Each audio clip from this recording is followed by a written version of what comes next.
CNBC-TV18 Weekender. Welcome back. Still in conversation with Salim and Sulaiman. Before going to break, we were talking about the influences that you had and your big break. Now tell us about the non-Bollywood music that you guys have been doing, because I've seen him playing the keyboards at a lot of medieval pundits concerts while you were dancing at Blue Frog up there. And a lot of times, you know, we see a lot of your Coke Studio episodes, the Duerists and the Unplugged episode. All of that. Talk a little about the non-Bollywood music that you've done. We realized that there was a lot more that we could do, a lot of independent artists that we wanted to work with, a lot of collaborations that we wanted to do. But they would have to be outside the Bollywood scenario per se, because not everybody was comfortable taking a song like Bismillah or Allahu Akbar. Or taking a tune like Sati, maybe. Or taking a song like Let Go from the Duerist. From the Duerist, yeah. So these were things that we wanted to do. It's an expression of music. It was great that we got the opportunity to work on an episode in Coke Studio, because it opened our mind to completely different ideas and thoughts. We could do so much more.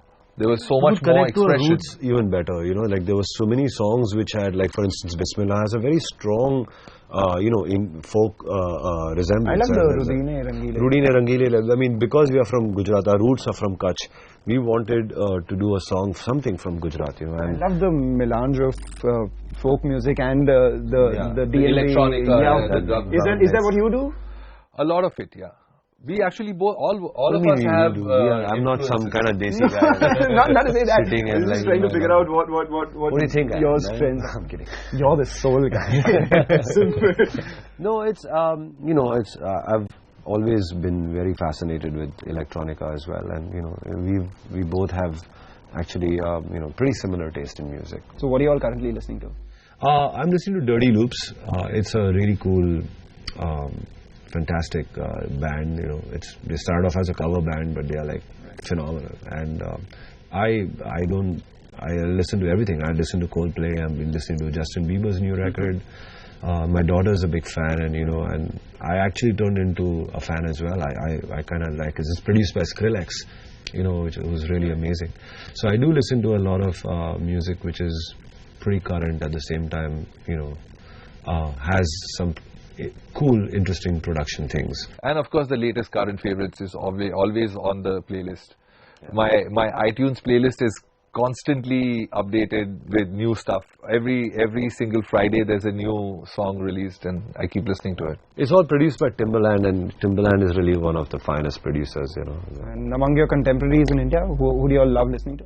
I like AR stuff. He's, you know, Rahman is obviously my... I must congratulate you on the interview that you did with him on his birthday, which was done online. He's a dear friend, and I mean, there's mutual respect. That's the longest I heard him talk. Yeah.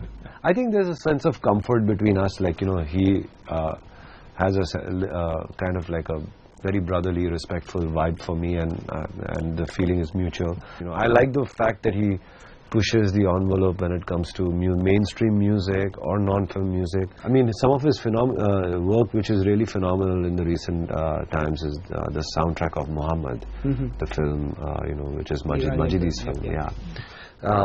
It didn't come out really that much because of some issues, but I really love that score. It has a beautiful, and even the music of Pele is really nice. Take us through the composition of a song like you've done. Give us an example. There's a lot of meaning, you know, a lot of things we've been through as human beings, you know, with our families, with our friends, with our travels. So understand the kind of work we've done. You know, we've done like a Chak De India, which is a film which has multi-layers by itself, which has, you know, a Muslim man who's trying to, you know, prove to the world that he's Indian, you know, who's also a great hockey player. I think you guys would have had that problem, no? No. Well, that's another conversation. But you know, then it's by itself. It has so many layers about teamwork, about women hockey. Then we do a movie called Qurban, which is, you know, again like has a Sufi kind of thing. It has a terrorist, and it has that whole angle. Then we do a movie called Band Bacha Barat. So we are constantly pushed into different you know, cubicles to feel and to react. feel, react. Feel, react. It's become like part of our personalities right now, you know. Well, how do you keep yourself so fresh? Because every time the scripts aren't as fresh, right? Because you know what happens when you read the script, you start imagining the story and you see... you see it your way. You see it your way, you see the colors and you see... that's all, you have to have a very vivid imagination. Like for instance, since we're talking about Shukran Allah. Yes, go for it. In Islam there's like a prayer like Shukran Allah and Walhamdulillah, which means all the praise in this world is for you. So then we compose this Nazron se nazare mili to, and it, you know, we had the lyricist Niranjan with us and we worked on this tune and whatever. But this Shukran Allah walhamdulillah, it just became like a call. You know, it was supposed to be just like a call, but somehow we could just not get happy with just in the beginning. Like it did, I wanted it back. You know, and Sulaiman felt like, you know, it should come back again.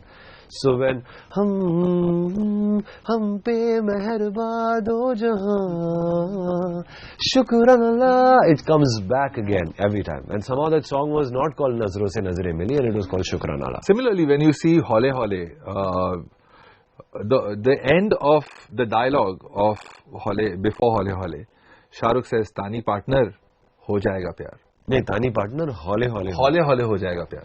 That song is named Hole Hole. Ironically, it was probably the fastest song you all did. Yeah. I think in about 8 hours. 8-9 hours we finished that song. Usually, how long does it take to compose a song? It could go on for a week. It could go on for 2 months. And at the start, you said that your father had to leave the industry because he, the kind of work that he was being made to do was not the work that he would like to do.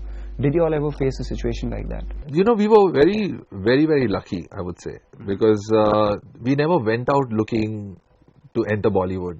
Right. That wasn't the aim, ever. The aim was to make music.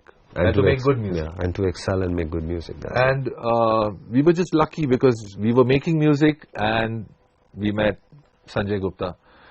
We were producing some songs and we met Aditya Chopra. They all came and said, hey, we love the song.